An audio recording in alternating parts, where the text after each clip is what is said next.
Dans cette nouvelle vidéo, je vais vous présenter de façon simple comment passer de ça à ça. Et c'est tout de suite après le générique. Bonjour, je m'appelle Jean-Christophe, je suis apiculteur en complément de mon activité professionnelle et bienvenue à toi dans ce nouvel épisode de Team Ruche Varié, la chaîne qui parle, qui te fait découvrir les techniques et les astuces de cette méthode apicole de la Bévarie. Si toi aussi tu aimes cette méthode apicole qui est simple, économe en temps et en budget et pas besoin d'être un grand bricoleur, alors n'hésite pas à t'abonner. Ça aide au référencement des vidéos, blablabla, blablabla. Je compte sur toi. Merci d'avance. Quel est l'intérêt d'amorcer une barrette neuve en ruche variée? C'est tout simple. Regardez cette nouvelle demi-hausse avec une nouvelle barrette. Rien n'a jamais servi. Potentiellement, les abeilles vont suivre les barrettes qui ont été posées. Mais ce n'est pas systématique. Dans certaines constructions, elles peuvent dévier de leur chemin, construire de façon très aléatoire. C'est très joli, mais pour les visites, pour les contrôles, c'est quand même un peu compliqué. Donc, ce qu'on propose aux abeilles, c'est de leur donner un guide. Sur le toit, regardez, elles vont trouver ce fameux guide en cire et elles vont continuer la construction. Et ça va être beaucoup plus pratique pour l'apiculture. Astuce, c'est à faire qu'une fois dans la vie de la barrette. Une fois que c'est fait, une fois que c'est récolté, une fois qu'il y a une première récolte, il suffit de laisser le trait de construction et les abeilles continueront à construire systématiquement dans la ligne. Et ça, c'est un vrai gain de temps pour nous. Quel est le matériel nécessaire pour réaliser de belles amorces sur vos barrettes? Eh bien, tout d'abord, prenez un caclon type caclon à fondu que vous aurez protégé avec du papier d'aluminium. Ça vous facilitera le nettoyage, notamment sur les projections. De cire, un pinceau. Moi, j'ai pris un pinceau large. Ce pinceau est dédié aux amorces et au cirage de l'intérieur de mes hausses. De la cire de qualité absolument pour vos amorces, parce qu'une cire de qualité, parce que potentiellement les abeilles vont grignoter cette cire, donc il faut absolument avoir une cire de qualité. Et vos amorces, c'est tout le boulot à réaliser. Un cutter et deux barrettes qui sont en train de tremper pendant 10 minutes. Là, j'ai un bac d'eau à côté de chez moi, 2 barrettes gorgées d'eau. Je vous expliquerai pourquoi il est important d'avoir ces 2 barrettes gorgées d'eau. Nous faisons un travail potentiellement qui peut engendrer des brûlures, donc je vous conseille les lunettes de protection. Je vous conseille aussi des gants, une paire de gants. Ça vous évitera de faire une technique, la fameuse technique 2 en 1, amorçage de barrette et épilation à la cire chaude. Voilà, je vous conseille de séparer les deux. À tous mes collègues apiculteurs qui ont connu cette fameuse séance 2 en 1, amorce de barrette et épilation, laissez un petit commentaire pour partager votre expérience. Ça nous fera sourire. Maintenant, passons à la technique en tant que telle. Avant de passer à la démonstration, je vais vous présenter la technique qui est extrêmement simple.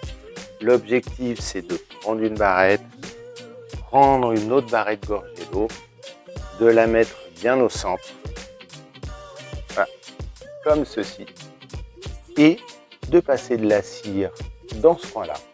La cire va adhérer à la barrette sèche. Elle ne va pas coller à la barrette humide parce que la cire est hydrophobe. Et donc, nous allons pouvoir retirer cette barrette humide, la remettre dans l'eau pour qu'elle continue à se gorger d'eau et laisser sécher cette ligne de cire. Voilà, c'est tout simple. Petite astuce, avant de vous montrer la démo. Sur l'ensemble des barrettes, j'ai mis 2 points qui permettent de bien définir quel est le centre de la barrette pour pouvoir bien positionner mes barrettes humides. Donc nous allons commencer. Je vais mettre la cire dans le caclon j'avais pris un peu d'avance, hein. Le coup de main est simple. J'ai ma barrette. Je prends une barrette humide, je la place au milieu, entre les deux mains, et là, de bas en haut, je vais peindre et mettre de l'acier au milieu. J'ai l'habitude de faire 2 passages pour bien solidifier. Là dans le coin, là, hop, hop, hop, hop, hop, hop, hop, hop. Voilà, le surplus de cire. Et donc là, vous avez la barrette humide, là, vous avez de la barrette sèche. Et donc l'objectif, c'est de décoller délicatement. Voilà. Et là, vous avez une superbe amorce. Donc, il ne faut pas oublier que cette amorce, elle doit être reposée sur les rebords. Donc, si besoin, avec le cutter, voilà, on illumine le surplus de cire. Et voilà. Et vous avez votre cire. Je vous laisse bien voir. Donc là, elle est large. Ce n'est pas obligatoire, hein. Moi, je sais qu'il y a des abeilles qui sont contentes. Donc, voilà, pour les abeilles, ça va donner ça. Et elles vont construire autour. Soit si c'est trop grand, elles vont grignoter d'elles-mêmes. Donc, il n'y a pas de souci. Si ça vous gêne, parce que vous voulez faire des économies de cire comme moi, hein, ben vous pouvez tout simplement ensuite arracher cette amorce. Hop. Il va rester un fin trait. Et ça suffit largement pour que les abeilles suivent le guide. Allez, c'est parti pour une deuxième.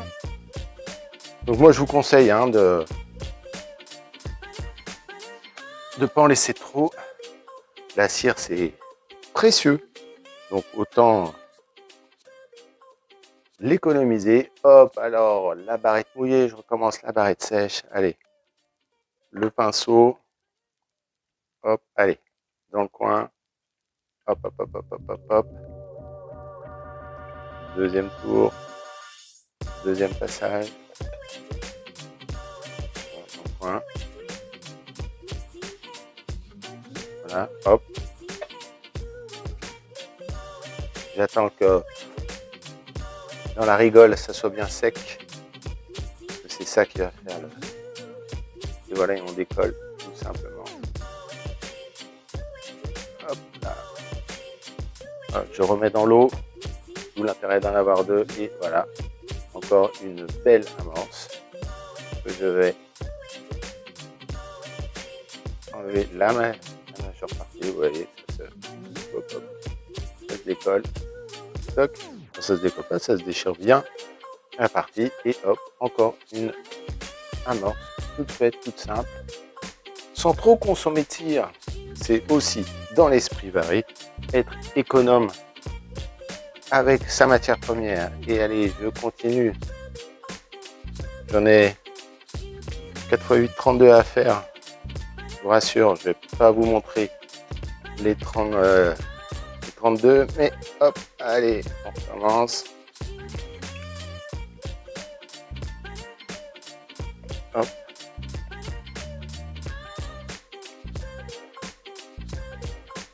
Voilà, on laisse un peu sécher. Allez, hop. On décolle. Ça se décolle très simplement. Je remets dans mon bac d'eau à côté. Là, vous avez l'amorce.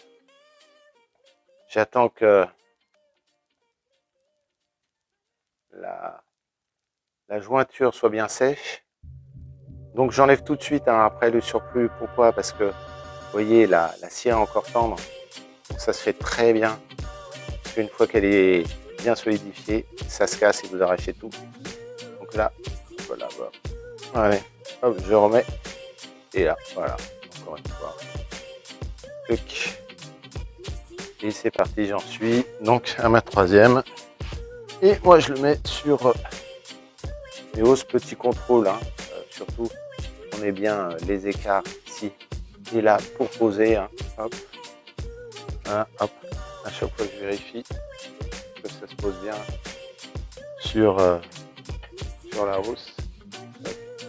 Là, des fois, il y a des petites coulures. C'est pas grave si vous en retirez plus. Hop.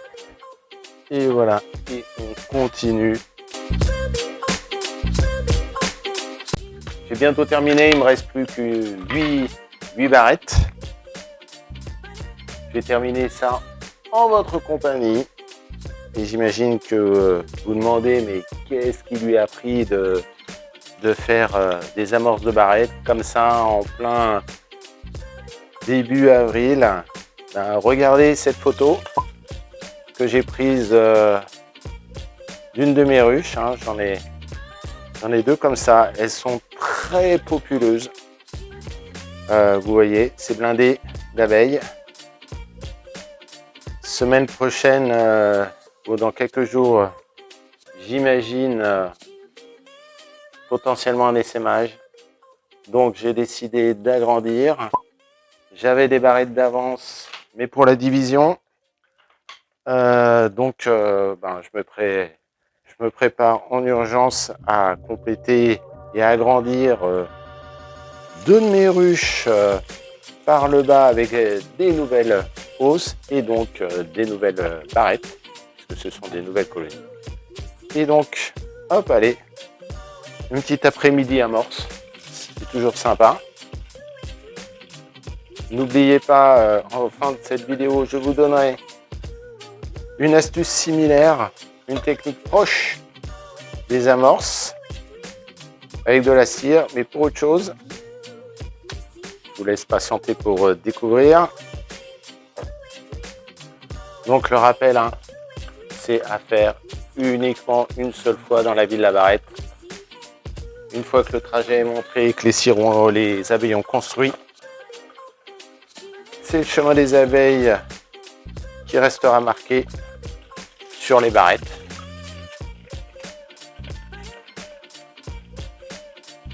Ah, maintenant vous avez le coup de main est facile. Hein.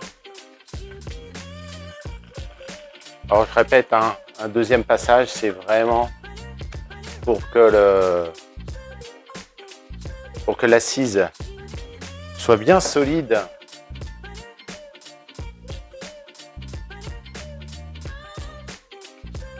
Et qu'on ait une belle petite amorce. N'hésitez pas à mettre en commentaire de cette vidéo votre technique pour les amorces. Je trouve ça intéressant aussi de partager votre technique. Si on peut optimiser, c'est toujours bon aussi. L'intérêt de cette technique, c'est qu'il n'y a pas à acheter des barrettes spéciales amorces ou des choses comme ça qui coûtent et qui demandent des dépenses inutiles. Là, c'est vraiment avec les moyens du bord. Hein. Ces amorces en pain coûtent rien. Et ça suffit très bien aux abeilles. En plus, c'est quand même assez agréable, cette odeur de cire. Si vous voulez, j'ai parlé de barrettes, de hausses.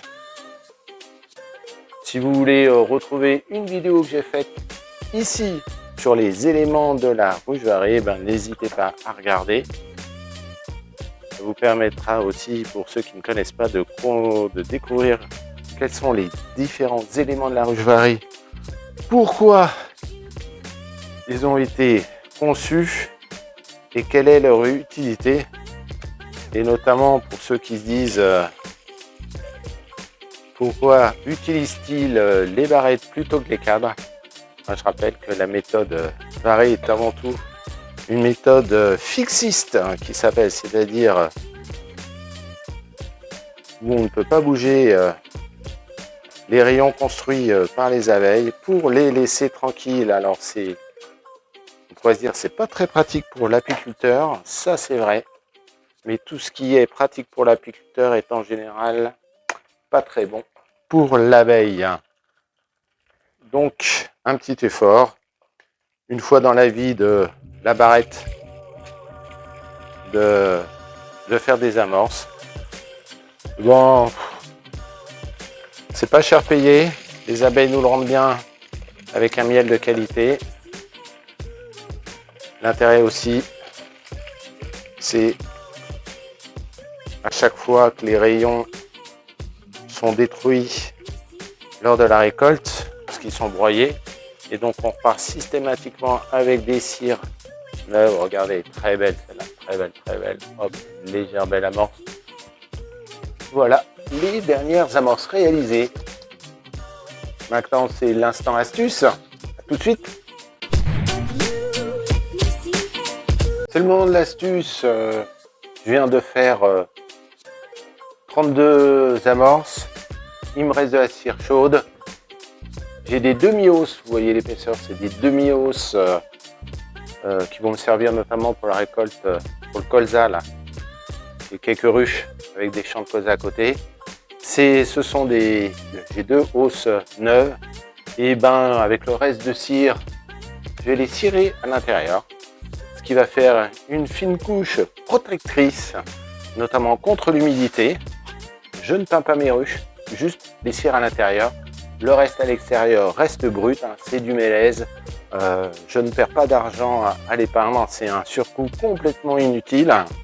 Et même, à part la peinture suédoise qui laisse respirer l'extérieur, la peinture extérieure bouche les porosités du bois et empêche de respirer le bois. Alors que là, sur ce léger film à l'intérieur de la ruche, un léger film de cire, l'extérieur du bois est complètement libre de respirer. Donc c'est le même principe, hein. C'est un coup de pinceau. Alors là, ce qu'il vous faut, c'est une petite raclette. Et pareil, là, hop, huile. Et donc là, c'est un coup de pinceau rapide. Hop, hop, hop, hop, dans les coins. Hop, voilà. On gratte le surplus. S'il y a du surplus, là, il n'y en a pas. Hop, et on fait le tour comme ça de la ruche. Là, c'est très poreux, donc on met. Allez, hop, c'est bon, c'est parti. En plus, sur les interstices ici, la cire rentre, ça évite que les parasites s'y collent et restent et embêtent les abeilles. Ok, dernière partie. Vous voyez, c'est extrêmement rapide, la cire est très chaude. Elle imprègne le bois dans le premier millimètre et uniquement. Voilà. Et on a un intérieur qui est hydrophobe. L'intérieur d'une ruche est très humide puisque les abeilles évaporent le nectar. Donc ce qui permet à l'humidité de bien s'écouler, à ne pas s'accrocher et à faire en sorte, même si le mélèze est un bois imputrescible, de favoriser quand même l'humidité stagnante. Hop, allez, j'en ai une deuxième, je repartage avec vous, je vous remonte. Hop, le pinceau est bien imbibé. Allez, hop, dedans. Voilà. Ce qui est bien, c'est que il n'y a pas trop de... La cire est bien chaude, elle s'imprègne bien. Hop. Allez. Toc, toc, toc. On fait ça. Alors là, pour le coup, c'est comme de la peinture.